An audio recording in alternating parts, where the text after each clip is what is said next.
आपल्यासोबत बोलण्यासाठी या ठिकाणी दीपक केसरकरजी आणि दादा भुसेजी आहेत। मी सर्वप्रथम जातो दादा भुसेजींकडे। साहेब काय सांगाल, सर्व काही ठरलेलं आहे, मैदान झालेलं आहे, मुहूर्त ठरलेला आहे, मात्र नेमकं शपथ कोण घेणार हा प्रश्न अख्ख्या महाराष्ट्राला पडलेला आहे। जनतेने पूर्णतः बहुमत आपल्याकडे दिलेलं आहे। मला वाटतं की या संदर्भातले आम्हाला काही माहिती नाही। माननीय मुख्यमंत्री महोदय एकनाथजी शिंदे साहेबांनी संपूर्ण महाराष्ट्राला आपल्या माध्यमातून स्पष्टपणे सांगितलेलं आहे की माननीय पंतप्रधान नरेंद्र मोदी साहेब, माननीय शहा साहेब जे काही निर्णय करतील त्या निर्णयाला त्यांनी पूर्णपणे अनुमोदन त्या ठिकाणी दिलेलं आहे। आणि म्हणून या संदर्भामध्ये या क्षणाला तर आम्हाला काही माहीत नाही। माननीय केसरकर साहेब मंदिरात गेलेले आणि आता मी पण गावी जायला बोलतो आहे, तर आमची अचानक भेट झाली, बाकी काही विषय नाही। संजय राऊत म्हणतायत की राष्ट्रवादीने पाठिंबा दिलेला आहे, शिवसेना शिंदे गटाकडनं पाठिंबा मिळेल की नाही मिळेल याबाबत अद्यापही कुठली सूतवाच्य त्यांनी करत नाहीयेत, यावरून ओळखा। मला वाटतं की संजय राऊतांनी आता जे काही थोडंफार शिल्लक ठेवलेली आहे ते त्यांनी सांभाळावे। उगाच दुसऱ्याच्या घरामध्ये ढुंकण्याची जी त्यांची सवय आहे ते काही बरोबर नाही। त्यांच्याविषयी खूप जास्त बोलून त्यांना महत्त्व देण्याची काही आवश्यकता नाही। ते असंही म्हटले आहेत की जर का गृह खातं त्यावेळी आमच्याकडे असतं तर असं झालं नसतं, विधान सभाध्यक्षपद आमच्याकडे असतं तर पक्ष फुटला नसता किंवा ती घडामोडच घडली नसती। कदाचित संजय राऊतांचं डोकं तसं चाललं नसतं तर हे दिवस पण त्या ठिकाणी शिवसेनेला आले नसते। आपण जर बघितलं असेल की लोकसभेमध्ये एवढ्या मोठ्या प्रमाणात जागा कमी झाल्या, विधानसभेमध्ये आता 20 जागांवर त्यांना समाधान मानावं लागतंय। त्या गोष्टीचं आत्मचिंतन खऱ्या अर्थाने त्यांनी करण्याची गरज आहे। त्याच्यावर त्यांनी वेळ घालवला पाहिजे। त्याच्यावर वेळ न घालवता दररोज सकाळी उठणार आणि काहीतरी वेडं वाकडं बोलणार। आज ते हिंदुत्वावर बोलत होते, मला त्यांचा हसू आलाय। आत्ताच्या घडीला त्यांना जी मतं मिळालेली आहेत त्याचं त्यांनी आत्मचिंतन केलं पाहिजे। त्यांना हिंदुत्वावर बोलण्याचा काय अधिकार शिल्लक राहिलेला आहे का? गृहमंत्री पदावरनं जी काही रस्सीखेच चालू आहे त्यावरनं देखील संजय राऊत म्हणतायत की ही जी चर्चा आहे किंवा जे काही गोष्टी पुढे सरकत नाही हे नुसतं गृहमंत्री पदावरनं नाही आहे तर काहीतरी वेगळाच विषय आहे। भाजपने मनात आणलं तर एका मिनिटात ह्या सगळ्या गोष्टी चिरडून बाजूला सारतील ते। मी परत एकदा सांगतो की त्यांनी त्यांच्या घराचा विचार करावा। आपले सीट्स ज्या पद्धतीने कमी होत आहेत त्या संदर्भातलं आत्मचिंतन त्यांनी केलं पाहिजे। त्यांना आता भरपूर वेळ आहे, त्या विषयावर त्यांनी वेळ घालवावा। जिथपर्यंत हे काही गृहमंत्री अमुक ढमुक या विषयाच्या संदर्भामध्ये मुख्यमंत्री महोदय एकनाथजी शिंदे साहेबांनी स्पष्टपणे निर्णय केलेला आहे आणि अगदी खुल्या मनाने त्यांनी आपल्याच माध्यमातून संपूर्ण महाराष्ट्राला आणि देशाला पण सांगितलेलं आहे की माननीय पंतप्रधान नरेंद्र मोदी साहेब, माननीय शहा साहेब जे निर्णय करतील त्या निर्णयाला त्यांनी पूर्ण समर्थन दिलेलं आहे। मग परत परत असले प्रश्न निर्माण करण्याची मला वाटतं की आवश्यकता नाही। पण अनेक जागा ज्या आपल्या पक्षाकडे आहेत त्यांची मागणी ही भाजपकडनं केली जाते, यामुळे या वाटाघाटीमध्ये कुठेतरी उशीर होतोय का? काल परत त्यांनी आपल्याशी संवाद साधला ना एकनाथ शिंदे साहेबांनी, त्यांनी परत ते शब्द रिपीट केलेले आहेत। त्याच्यामुळे असले कसलेही मुद्दे त्या ठिकाणी शिल्लक राहत नाहीत। एक माझा शेवटचा प्रश्न आहे, मुंबई वडोदरा द्रुतगती मार्गाचा जो काम चालू आहे त्यावरती शेतकरी आणि शासन हे कुठेतरी आमने सामने आलेले आहेत।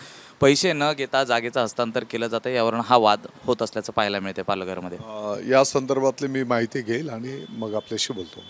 धन्यवाद सर आमच्याशी बातचीत केल्याबद्दल। आपल्यासोबत केसरकर साहेब आहेत। केसरकर साहेब काय सांगाल, एकूण ज्या घडामोडी घडत आहेत, आरोप प्रत्यारोप होत आहेत, स्पष्टपणे मेजॉरिटी आपल्याकडे आहे आणि तरीसुद्धा कुठेतरी सत्ता स्थापनेला विलंब लागतोय। ज्या वेळेला युतीची किंवा आघाडीची सरकार असतात त्यावेळेला नेहमीच असा वेळ होत असतो। पूर्वी काँग्रेस आणि राष्ट्रवादीच्या संदर्भात महिना लागत होता, त्यामुळे फार वेळ गेला असं मला स्वतःला वाटत नाही। 5 तारीखला तर डिक्लेअर झालेलं आहे, 5 तारीखला होईल। ज्या पद्धतीने पराभव झाला त्यानंतर काँग्रेसचे नेते कुठेतरी आता दिल्ली वाऱ्या जास्त करताना पाहायला मिळत आहेत। निवडणूक आयोगाकडे EVM बाबत देखील तक्रारी करताना पाहायला मिळत आहेत। मला एकच सांगायचं, आता EVM हा शब्द त्यांनी काढून टाकावा, ते VVPAT असतं। VVPAT म्हणजे काय असतं की VVPAT हे त्या ठिकाणी तुम्हाला तुमची स्लिप दिसते आणि स्लिपवर कोणाला मतदान झालं हे सुद्धा दिसतं आणि त्यानंतर स्लिप त्या बॉक्समध्ये पडते। एक जरी बंधन चुकलं ना तरी ते एवढे आमचे मतदार सेन्सिटिव्ह आहेत, ताबडतोब ते त्या संदर्भात तक्रार करतात. त्याच्यामुळे असं काहीतरी बोलणं हे पोरकटपणाचं लक्षण आहे.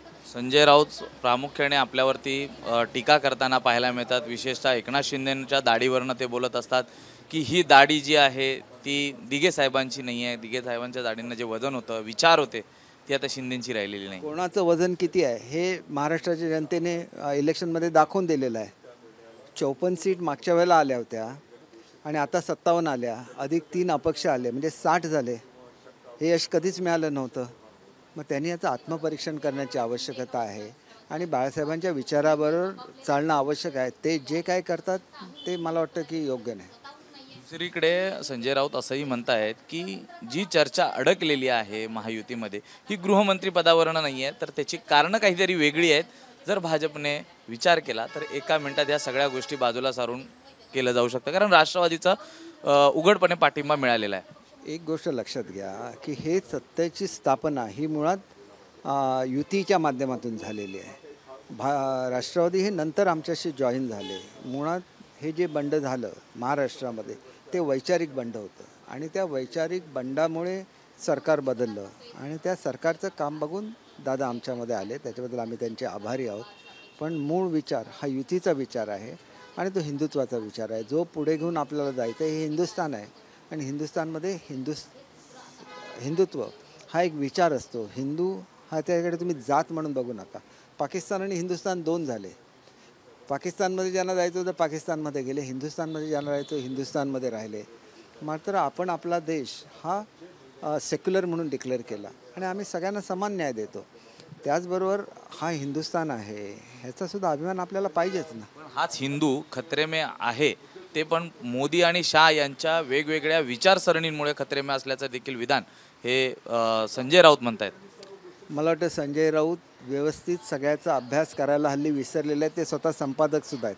त्यांनी एक क्लिप बघितली पाहिजे धर्मगुरूची आणि ती क्लिप बघितल्यानंतर ह्या देशातील इतर लोकांनी काय निर्णय घ्यायचा त्यांनी तो घेतला. तुम्ही बेसावध राहिला, झोपून राहिला, लोक जागृत झाली वस्तुस्थिती आणि ज्या वेगवेगळ्या वेलफेअर मेजर्स घेतल्या त्या पार्श्वभूमीवर हे बेसावध लोकांचा सपशेल पराभूत झाला. बेसावधवरनं आठवलं की संजय राऊत असंही म्हटलेले आहेत की त्यावेळी जर गृहमंत्रीपद आणि विधानसभा अध्यक्षपद हे आमच्याकडे असतं तर ही वेळ आली नसती किंवा ही घडामोडच घडली नसती. एक गोष्ट असं आहे की कोणाला कुठलं पद द्यायचं हे मुख्यमंत्री ठरवतात. याचा अर्थ असं होतो की त्यांच्या मुख्यमंत्र्यांना काही कळत नव्हतं किंवा ते एवढं पवारसाहेबांच्या अधिपत्याखाली गेलेले होते की ते सांगतील तशी त्यांनी मंत्रिपदं वाटली. तर त्यांनी आपल्या नेत्यांना विचारावं की हे का नेमलं म्हणून. आम्हाला काय विचारून उपयोग आहे, हे लोकांना सांगून का उपयोग आहे. मुख्यमंत्र्यांना पूर्ण अधिकार असतो कोणाला कुठलं पद द्यायचं. आज आमदारांसोबत महत्त्वाची बैठक मुख्यमंत्र्यांतर्फे आयोजित करण्यात आली होती किंवा ती रद्द झाली असं कळतंय. ही नेमकी बैठक आता केव्हा होणार आहे? मुळात बघा अशी काही बैठक ठरलीच नव्हती. साहेब आजारी होते तुम्हाला माहिती आहे, आतासुद्धा आजारी आहेत. आतासुद्धा त्यांना सलाईन लावलेलं आहे. त्याच्यामुळे आम्ही दोघं भेटलो आहे, योगायोगाने भेटलो. मी मंदिरात गेलो होतो, सोमवार आहे. येता येता दादासाहेब दिसले, निघाले होते नाशिकला. म्हणाले चहा घ्यायला आतमध्ये चला. मी चहा घ्यायला आतमध्ये आलो.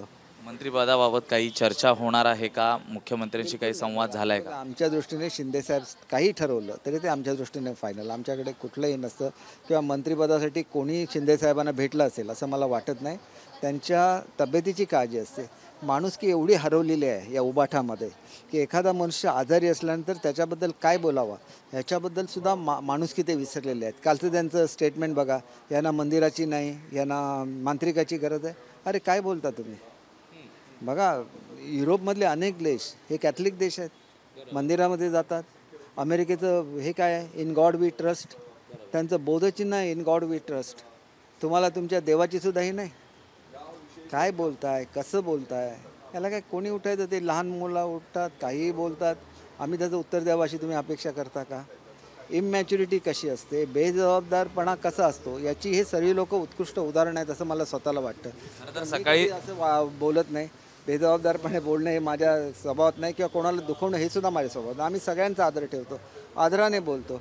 या लोकांनी सुद्धा तसं वागलं पाहिजे, कारण ही शेवटी महाराष्ट्राची संस्कृती आहे. महाराष्ट्र धर्माची नेहमी आठवण करून द्यायचं आणि महाराष्ट्र धर्म पाळायचा नाही याला उबाठा म्हणतात. खरं तर एक संजय शिरसाट सकाळी म्हटले होते की शिंदे साहेबांकडनं एक चूक झाली, ती म्हणजे राज्यसभेच्या वेळी जर या संजयला मतं दिली नसती तर आज हे तोंड बंद असतं असं म्हणतात. तुम्ही ह्या गोष्टीला खरं मानता का? संजय शिरसाट साहेब काय बोलले ते आमचे प्रवक्ते आहेत, त्याच्यावर मी स्टेटमेंट देणं तुम्हाला तो मुद्दा पटतोय का की चूक झाली ती? तुम्हाला एक सांगतो. असं असतं की जी गोष्ट घडून गेली त्याच्यानंतर त्याच्यावर बोलण्यात काय अर्थ नाही. ही त्यांची शेवटची टर्म आहे आणि त्याच्यामुळे कदाचित त्यांनी उबाठा, काँग्रेस, राष्ट्रवादी सगळ्यांना एकत्र केली असेल. कारण त्यांची एकत्र मतं बघितली तरी राज्यसभेचा एकच उमेदवार निवडून येणार. जे ते म्हणतायत की आमच्याकडनं ती झालेली चूक आहे, हे तुम्ही योग्य मानता की अयोग्य?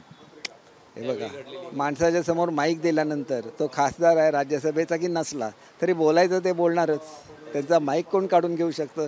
ज्या माणसाने तो माईक काढून घ्यायचा होता त्यांना त्याचं सुचत नाही आणि त्यांची अधोगती चालू आहे सातत्याने. तर शेवटचा प्रश्न सर, आझाद मैदानवरती नेमका फॉर्म्युला काय ठरलेला आहे? आपल्या पक्षाला किती जागा मिळणार आहेत आणि शपथविधीमध्ये कोण कोण शपथ घेणार आहेत? बरोबर सांगतो, आम्हाला ह्याच्यातलं काहीही माहिती नाही. सध्या आम्हाला एकच चिंता आहे ती आमच्या मुख्यमंत्री महोदयांच्या तब्येतीची आहे. त्यांनी जेवढे कष्ट ह्या इलेक्शनमध्ये घेतले हार्डली कोणीतरी घेतो. पहाटे 4पर्यंत काम करायचं, परत 7ला उठून परत दुसरीकडे जायचं. तुम्ही हे हेलिकॉप्टरचे जे रेकॉर्ड असतं त्याच्यामध्ये विचारा की महाराष्ट्राच्या कुठल्या नेत्याने सगळ्यात जास्त प्रवास केला. ते सांगतील की एकनाथ शिंदे साहेबांनी केला. जे केलं मनापासून केलं. नेतृत्व आपल्याला मोदी साहेबांचं, शहा साहेबांचं मान्य उघडपणे सांगितलं. शपथविधीत योग्य तो मान सन्मान राखला जाईल? आमची एकच अपेक्षा आहे की ज्या माणसांनी महाराष्ट्रासाठी एवढे कष्ट घेतले, महायुतीसाठी एवढे कष्ट घेतले, त्यांचा फक्त मान राखावा. ह्याच्या पलीकडे आम्ही काय मागितलं? काहीच मागितलेलं नाही. त्यांचा मान राखला गेला पाहिजे कारण त्यांनी मनापासून कष्ट केलं आहे. मनापासून त्यांनी मोदी साहेबांच्या आणि शहासाहेबांच्या नेतृत्वाखाली काम केलं आणि मनापासून बाळासाहेबांचे आणि त्यांनी दिघे साहेबांचे विचार जपले. त्या विचाराच्या पलीकडे जाऊन त्यांनी काहीच नाही केलं आणि त्याच्यामुळे हा एक हिंदुत्ववादी, प्रखर हिंदुत्ववादी नेता आहे आणि शिवसेनेचा खऱ्या अर्थाने वारसदार आहे. अनेक आमदार आपल्याच ताजमध्ये झालेल्या बैठकीत म्हटले होते की पुन्हा एकदा मुख्यमंत्री म्हणून एकनाथ शिंदेंना संधी द्यायला हवी होती. त्याकडे कसं पाहता? हे बघा, ही आमची इच्छा झाली. आम्ही शेवटी शिवसेना आहोत. आम्हाला वाटणार आमचा नेता मुख्यमंत्री व्हावा. त्याला करावं की नाही हा शेवटी मोदी साहेब स्वतः पंतप्रधान आहे, त्यांनी तो विचार करायला पाहिजे. आम्ही विनंती केली. त्यांनी शिंदेसाहेबांनी स्पष्टच सांगितलं भाजप ज्याला निवडेल तो मला मान्य आहे. त्यामुळे भाजपचा मुख्यमंत्री निवडला तरी तो आमच्या साहेबांना मान्य आहे. त्याच्यामुळे आमचं त्याच्यावर काही मत नाही. आम्ही एकदम आनंदी आहोत. जो शिंदेसाहेब ज्याच्यामध्ये आनंदी आहे त्याच्यामध्ये आम्ही आनंदी आहोत. जे काय महाराष्ट्रासाठी करायचं ते आम्ही भाजप आणि नंतरच्या काळामध्ये दादांनी मिळून केलेलं आहे आणि ते महाराष्ट्राच्या जनतेला भावलं म्हणून एवढा चांगला रिझल्ट मिळाला. ज्या पद्धतीने ज्यांनी मताचं ध्रुवीकरण केलं होतं, ज्यांनी ज्या पद्धतीने स्टेटमेंट काढलं त्याच्यामुळे समाजात मोठ्या प्रमाणात जागृती झाली आणि ती जागृती कधी ह्या लोकांच्या लक्षातच आली नाही की लोक आता जागृत झाली. मागच्या वेळेला आम्हाला 1 गठ्ठा मतं मिळाली तशी आमच्या विरोधात सुद्धा 1 गठ्ठा मतं पडू शकतात. कधीतरी जाणीव पाहिजे की नाही. ती ज्याला 1 गठ्ठा मतं पडली त्यावेळेला तुम्हाला EVMची आठवण झाली, लोकसभेमध्ये आठवण नाही झाली, कर्नाटकात आठवण नाही झाली, तेलंगणामध्ये आठवण नाही झाली. आता कशी झाली? याचं कारण आहे की तुम्ही झोपला होता. तुम्हाला कळलं नाही की मागच्या वेळेला आम्ही जे पेरलं ते आता लोकांच्या लक्षात आलं आणि लोक रिॲक्ट करणार. घटनेच्या बाबतीत तसंच सांगितलं, लॉंग नेरेटिव्ह क्रिएट करायचं पण रॉंग नेरेटिव्ह तर क्रिएट केलं ते धुवून निघालं. परंतु हे जे काय ध्रुवीकरण केलं होतं ते त्यांच्यावरच उलटलं. इतर समाज जागृत झाला आणि त्या समाजाने जे मतदान केलं ते बघा कसं मतदान झालं. एकतर्फी मतदान झालेलं आहे. ज्या वेलफेअर मेजर्स दिल्या, लाडकी बहीण असेल, त्याच्यानंतर अन्नपूर्णा योजना असेल, शेतकऱ्यांसाठी मोफत वीज असेल, मुलांना दिलेली योजना असून दे, लाडक्या बहिणीचा जी योजना आहे त्याचा हप्ते आता थकलेले आहेत. आपण म्हटलं होतं सरकारमध्ये आल्यानंतर पहिलं लाडक्या बहिणीचं अनुदान चालू केलं जाईल, मात्र उशीर होणार असल्याचं चर्चा आहे. तरी तुम्हाला चुकीची माहिती देत आहे. पुढच्या महिन्याचं जे अनुदान होतं ते ॲडव्हान्स दिलेलं आहे. थकण्याचा कुठे प्रश्न येतो? जे हे बघा एक तर ॲडव्हान्स दिलेलं आहे, त्यानंतर 1500चे 2100 करायचं आहे. ही घोषणा निवडणुकीतली त्याची सुद्धा पालन होणार.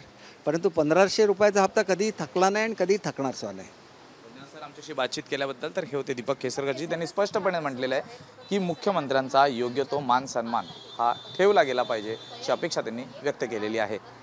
व्हिडिओ जर्नलिस्ट प्रशांत मानेसह मी सूरज सावंत, ABP माझा, मुंबई. ABP माझा, उघडा डोळे बघा नीट.